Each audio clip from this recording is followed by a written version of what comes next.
começar por agradecer à Sofia o convite, que muito me honrou. A Sofia fez-me reencontrar Pascoais, porque eu já não lia Pascoais há muito tempo, e confesso que vou-me centrar unicamente sobre uma obra, porque, como a Sofia disse no início, eu não trabalho Pascoais. E passo então a ler a minha comunicação. Como evidencia o título da nossa comunicação, Teixeira de Pascoais e Mário Cesarini, Os Bailados da Existência, pretendemos colocar em diálogo os dois escritores, mais concretamente o Bailado, do primeiro, e Pena Capital, do poeta surrealista.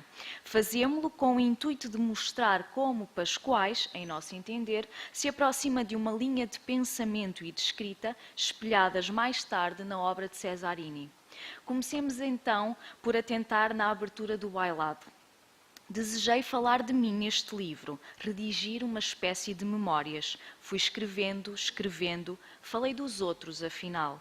Mas quem somos nós senão os outros? Um homem é todos os homens que passaram por ele nesta vida e todas as coisas que ele viu. Logo de seguida, no segundo ponto, lê-se o seguinte: eu sou todas as criaturas e todas as coisas.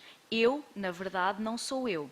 Sou o Xizinho, o Chiquenozes, a Gravuna, o Gesso, a Beatriz, o Silvino. Fim de citação. Portanto, o Bailado constitui-se como um livro sobre pessoas que Pascoais assimilou e que, como confessa, não distingue do seu ser.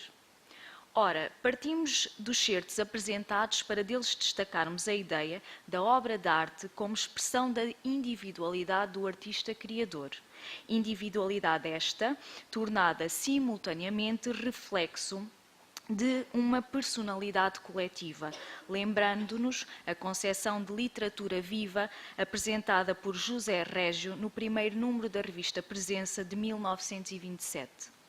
Mas, se a escrita, enquanto revelação de um íntimo pessoal, pressupõe aparentemente a submissão aos critérios representativos da veracidade e da sinceridade, queremos que tal obediência não se verifica na obra de Pascoais. Nela, a personalização significa antes despersonalização, consistindo esta, como explica Mário Cesarini num texto de Os Poetas Lusíadas, e cito, na real destruição do conceito e da prática da personalidade e dos seus referentes para a imersão do indivíduo ausente de nome próprio, de tempo e de lugar. Numa individuação sem sujeito, até porque, como lemos anteriormente no Bailado, eu sou todas as criaturas e todas as coisas, eu, na verdade, não sou eu. Daí Pascoais referir-se nestes termos ao ato de nomear. O nome desfigura as coisas. Que seria o homem despido do seu nome na sua nudez absoluta? Só Deus sabe. Que saiu de mim? Apenas o meu nome. O meu nome? Não. O nome que me deram. Fim de citação. E refere ainda, leitor, tu morres no teu nome apareces como um espectro. Em suma, o nome materializa o indivíduo através de uma imagem ilusória, dissimulada. O nome inscreve-se no sujeito deturpando-o, restringindo numa unicidade de significado que não o define, por ser incapaz de o alcançar e de o envolver na complexidade e, sobretudo, na multiplicidade da sua subjetividade. Voltando então atrás, poder-se-á afirmar que Teixeira de Pascoais, tal como Mário Cesarini, se ausenta do texto enquanto sujeito autor, entidade empírica e referencial, para colocar a linguagem nesse lugar deixado vazio. E neste ponto, importa fazer um parênteses para recordarmos Mallarmé, impulsionador da extinção da figura autoral do texto literário, bem como as considerações que sobre ele tecem Roland Barthes e Michel Foucault, dois filósofos que, como sabemos, defendem posteriormente a morte do autor. Mas regressemos à substituição do sujeito-autor pela linguagem. Referimos-nos aqui a uma linguagem que invade tumultuosamente o espaço da escrita, pelo qual se difunde na sua densidade e obscuridade significativas, tornando um espaço sombra. Daí julgarmos poder aproximar a escrita do autor amarantino à escrita surrealista, também ela de sombra, diríamos nós. Se não, vejamos os seguintes versos de Mário Cesarini. Ora, as sombras existem. As sombras têm exaustiva vida própria. A sombra dita a luz, não ilumina realmente os objetos. Os objetos vivem às escuras numa perpétua aurora surrealista com a qual não podemos contactar senão como amantes de olhos fechados e lâmpadas nos dedos e na boca. Fim de citação.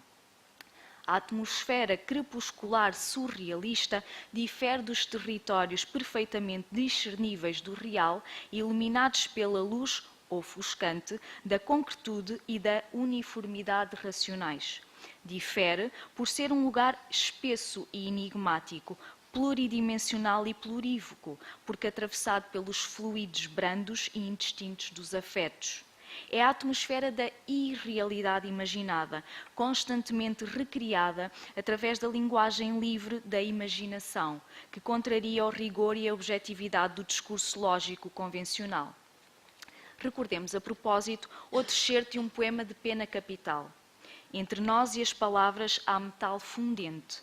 Entre nós e as palavras há hélices que andam e podem dar-nos morte, violar-nos, tirar do mais fundo de nós o mais útil segredo. Ao longo da muralha que habitamos, há palavras de vida, há palavras de morte, há palavras imensas e outras frágeis, e há palavras impossíveis de escrever, por não termos connosco cordas de violinos, nem todo o sangue do mundo, nem todo o amplexo do ar. Palavras maternais, só sombra, só soluço, só espasmos, só amor, só solidão desfeita. Entre nós e as palavras, o nosso dever falar. Fim de citação. Cesarini revitaliza as palavras, fazendo-as surgir na sua pluralidade de sentido, reveladoras de emoções, de sensações e de sentimentos, pois emergem de uma subterrânea passagem, precisamente enquanto intimidade, abismo, coração, para recorrermos a Pascoais. Enfim, são palavras que se entrelaçam em formando uma linguagem sombra, expressão pura das profundezas do ser. Neste contexto, talvez devêssemos atentar no seguinte trecho do bailado. O homem fala e fica no meio de palavras que se riem e lhe põem a calva à mostra. Quem fala volta-se do avesso e o corpo vai ocupar o lugar da alma e a alma espicaçada sai do casulo. E elas, as palavras, riem-se de nós ainda por cima. Fim de citação. Portanto, a escrita, por meio da palavra, desvenda o homem na sua corporalidade. Através da palavra, o sujeito torna-se corpo, corpo existência, e revela-se na sua essência.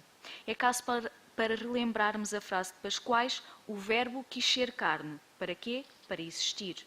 Frase à qual, segundo cremos, está subjacente a ideia da carnalidade como condição da existência, o que, como sabemos, é defendido pela fenomenologia, nomeadamente por Merleau-Ponty ou Michel Henry. A ideia da corporalidade da existência remete-nos para a distinção de Pascoais entre o existir e o ser, ou o viver, como ilustra perfeitamente esta passagem do bailado. O ser e o existir, eis tudo. A vida não é mais do que um encontro violento e casual do ser com a existência. Isto porque, como também é dito, todo o meu ser é uma nódoa de fumo. É nessa nódoa de fumo que eu vivo, muito embora exista cá embaixo.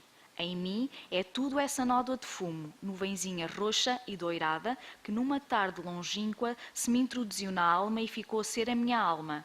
É tudo essa nuvenzinha. Ai de mim quando ela se dissipar. Será o dia da minha morte, embora eu continue sobre a terra, num velho armário vazio e arrumado para um canto. Essa nuvenzinha é o meu espectro, a minha persona verdadeira. Fim de citação. Concluindo, a vida é um conflito dramático e permanente entre o existir e o ser, ou, dizendo de outra maneira, entre o corpo e a alma. Todavia, apesar de nos parecer manifestamente clara a perspectiva dualista de Teixeira de Pascoais relativamente ao ser humano, por o conceber formado por duas partes distintas e distantes entre si, o corpo e a alma, consideramos que o autor de O Bailado reconhece em determinados momentos a união entre o corpóreo e o incorpóreo, como se percebe pela frase "a matéria surge misturada com as íntimas emanações espirituais". Daí o seguinte comentário sobre a Elvira dos Feitiços, cuja alegria se despega das rugas da alma e vem aflorar nas rugas do rosto. Ou ainda esta observação: já notou o leitor as pegadas de certas horas que ficam para sempre em nosso rosto? Embora gravadas na alma, sobem ao nosso rosto e ali ficam para sempre. A fisionomia vai guardando, em linhas materiais, o íntimo desenho das impressões que vibram através da nossa alma. Fim de citação. Portanto, a alma exterioriza-se, materializando corporalmente o ser. É caso então para aludirmos, salvaguardando as devidas distâncias temporais, ao pensamento do neurocientista António Damasio, segundo o qual a mente começa pelo corpo ou não pode existir, segundo o qual a alma respira através do corpo. Fechemos parênteses. Afinal, corpo e alma interpenetram-se, afetam-se e refletem-se reciprocamente. São ambos, na sua indissociabilidade, a expressão do ser, como explica assim Pascoais, e cito: o corpo é uma exteriorização do espectro e o espectro uma interiorização do corpo. O espectro e o corpo representam o mesmo ser. Fim de citação. Afinal, o homem é corpo, sendo este simultaneamente a exterioridade e interioridade, a existência e vivência. Por isso, lê-se no Bailado ressurgir da carne, voltar a ser. Eis aí o impossível e a própria substância da criatura. O núcleo interior da nossa pessoa é também uma coisa que não existe, a alma. Ou seja, descobrindo-se a inexistência da alma, reconhece-se a carnalidade do homem e do ser. Neste sentido, queremos poder estabelecer uma analogia entre Teixeira de Pascoais e Mário Cesarini. Em nosso entender, Pascoais antecipa o que virá a ser um entendimento pós-dualista do ser humano e da corporalidade e, consequentemente, uma ideia de corpo como expressão privilegiada do ser e como lugar ontológico, concepção esta concretizada por Cesarini em Pena Capital, assim como na sua restante obra, a qual julgamos nós, como uma poética do corpo visível, para usarmos o título de uma composição do poeta surrealista. Nela, o corpo é personagem principal, sendo exibido de forma intensamente livre, sem quaisquer restrições, ou seja, é exibido na emoção, nos instintos, nos impulsos, no inconsciente, na sua dimensão sensível e desejante, contrariando, importa dizer, uma perspectiva anticorporal prevalecente durante vários séculos na cultura ocidental, traduzida numa permanente tentativa de esconder o corpo, designadamente nas suas manifestações ilógicas e inorgânicas. De facto, Cesarini coloca-nos diante de um corpo que chega, como diz, a transcender os sentidos humanos, que vê como se ouvisse, que respira pelas mãos e que só com as mãos pode ser soletrado. Portanto, um corpo sensório, corpo instintivo, corpo impulsivo, que é também o dos animais que perpassam as páginas de Pena Capital, desequilibrando a realidade racionalmente organizada e estabelecendo ao invés uma atmosfera surreal, habitada por uma mosca de veludo rosa, por leões expressivos, aranhas de prata ou um doce leão alado muito limpo no fundo do poço.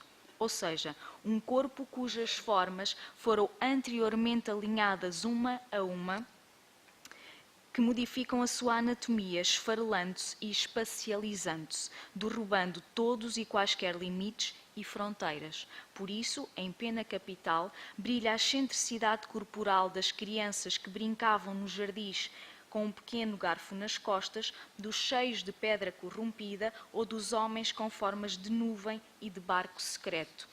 Trata-se, pois, de uma poética do corpo, que é simultaneamente uma poética do eu.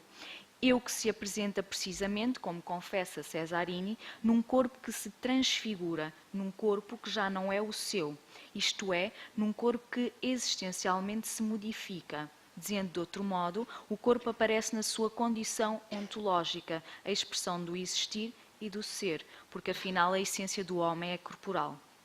Concluímos com uma interrogação de Teixeira de Pascoais. Que é a vida? Pergunta. E responde da seguinte forma: uma autorrevelação constante. Acrescentemos: a vida é um bailado constante, um eterno conjunto de movimentos corpóreos através dos quais o homem existe e se mostra, através dos quais o homem é. Muito obrigada pela vossa atenção.